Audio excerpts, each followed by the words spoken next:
C'est quoi le secret du moteur vivant? Aujourd'hui, je vais vous parler d'un des secrets de fonctionnement de notre cerveau. Prenons l'exemple d'un motard qui aborde une longue ligne droite. Il peut accélérer franchement et ça lui fait plaisir. Mais un élément vient gâcher son plaisir. Au bout de la ligne droite, il y a un nid de poule, un trou quoi. La taille de ce nid de poule est de 30 cm, soit 5% des possibilités de passage. Vous avez vite fait le calcul, il reste 95% du passage pour notre motard. Ça reste franchement confortable. Et bien là, il peut réaliser un tour de magie avec la force de ses yeux.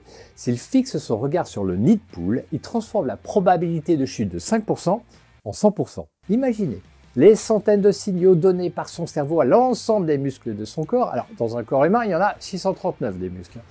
Pour qu'il se plante avec sa moto, pile dans l'obstacle. Heureusement, avant de se planter, notre ami le motard détourne son regard du trou et le porte sur la partie libre de la route. Et là, son cerveau change instantanément de mission. En une fraction de seconde, il donne des centaines d'ordres à des centaines de muscles pour que la moto passe en toute sécurité sans prendre l'obstacle.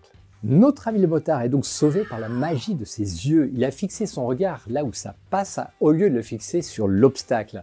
Eh bien, chers amis, on retrouve ce mécanisme dans notre manière de nous exprimer. Par habitude, nous parlons des obstacles que nous rencontrons dans notre vie et dans notre métier. Quand nous faisons cela, nos interlocuteurs et nous-mêmes faisons travailler nos cerveaux sur l'obstacle. Et je ne vous raconte pas la suite. Si nous parlons de là où ça passe à nos interlocuteurs, leur cerveau et le nôtre travaillent de manière extrêmement efficace pour trouver la meilleure solution. Alors attention à rester réaliste, si un nid de poule prend toute la largeur de la route, ça s'appelle un fossé.